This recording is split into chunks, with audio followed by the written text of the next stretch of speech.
بھی لگتا ہے امام کو جاننا ضروری نہیں ہے، امام علی مقام کو پہچانو، معرفت ضروری ہے امام کی، ہے نا؟ صرف زبانی دعویٰ مت کرو کہ ہم امام کے ہیں، کمال تو یہ ہے کہ امام کہہ دے کہ تم ہمارے ہو، ورنہ یہ مجلس کرنے کا کیا فائدہ؟ اتنی دور سے خطیبوں کو بلانے کا کیا فائدہ؟ اتنا مہنگا تبرک بانٹنے کا کیا فائدہ اگر ہم امام ہی کو نہ پہچان پائیں؟ مجلسیں صرف نعرہ اور واہ واہ کے لیے نہیں ہیں، مجلسیں تبدیلی کے لیے ہیں، مجلسیں بدلاؤ کے لیے ہیں، مجلسیں انقلاب کے لیے ہیں۔ اگر تبدیلی پیدا نہیں کر رہے ہو تو آپ مجلسوں میں نہیں آئے، اگر بدلاؤ پیدا نہیں ہو رہا ہے تو مجلسوں میں نہیں آئے۔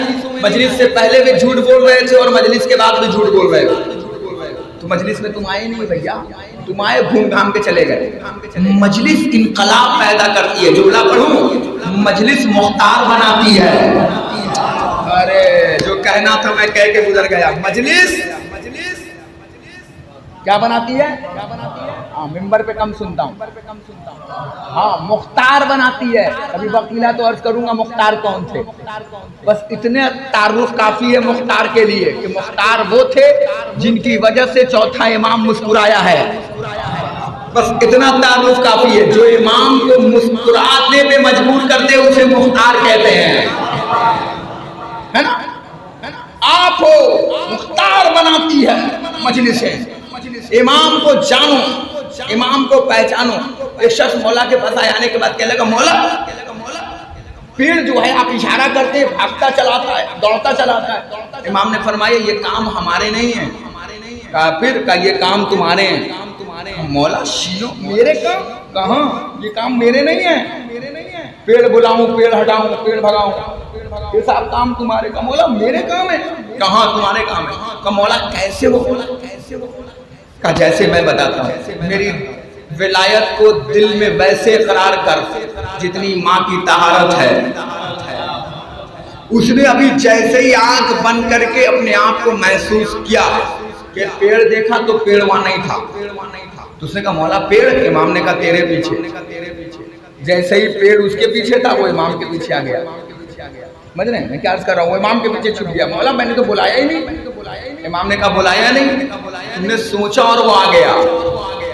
علی کا شیعہ ایسا ہونا چاہیے، امام کو پہچانو، امام کو جانو، کیونکہ امام تمہیں پریشانیوں سے نکالنے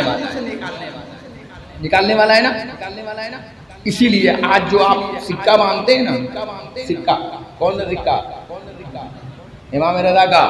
اور ہمیں اس سکے پہ بھیا اتنا بھروسہ ہے کہ انسان 50 لاکھ روپے کی گاڑی لے لے، 2 کروڑ کی گاڑی لے لے، مرسیڈیز لے لے، پھر بھی 2 روپے کا سکہ باندھ رہا ہے۔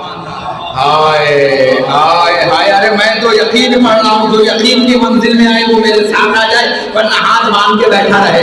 ہم نے کہا 2 کروڑ کی گاڑی لینے کے بعد 2 روپے کے امام ضامن کیوں باندھ رہا ہے؟ کیا گاڑی پہ بھروسہ نہیں ہے؟ جیسے ہی دھکا لگے گا چاروں کے چاروں ایئر بیگ کھل جائیں گے۔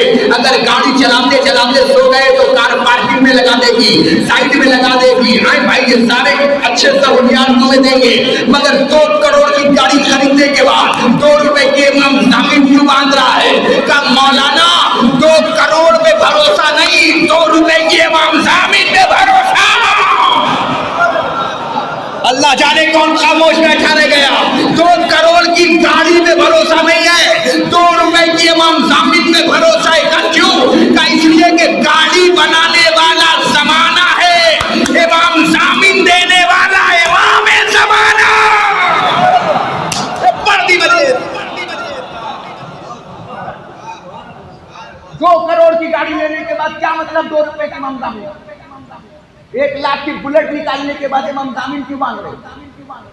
بتاؤ، نہیں باندھتے ہو؟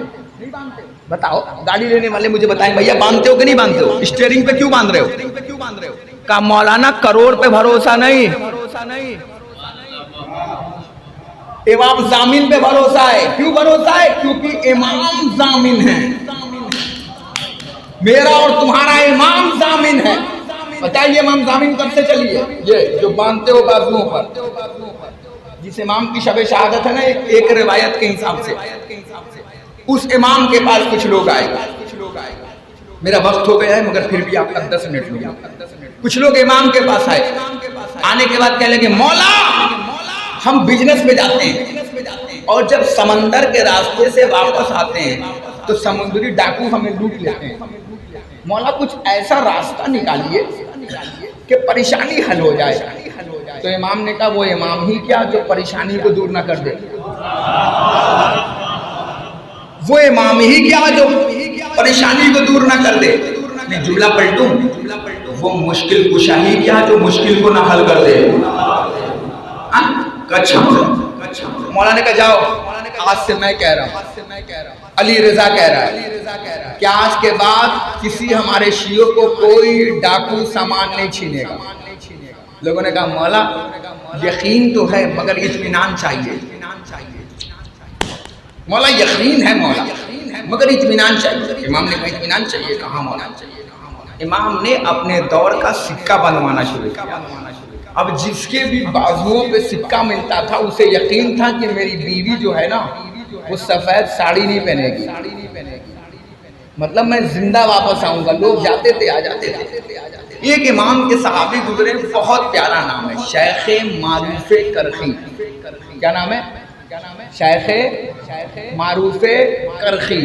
اتنا بڑا اور معتبر نام ہے کہ روایتوں میں ملتا ہے کہ اگر دیوار گر رہی ہو, دیوار اگر گر رہی ہو اور دیوار اتنا وقت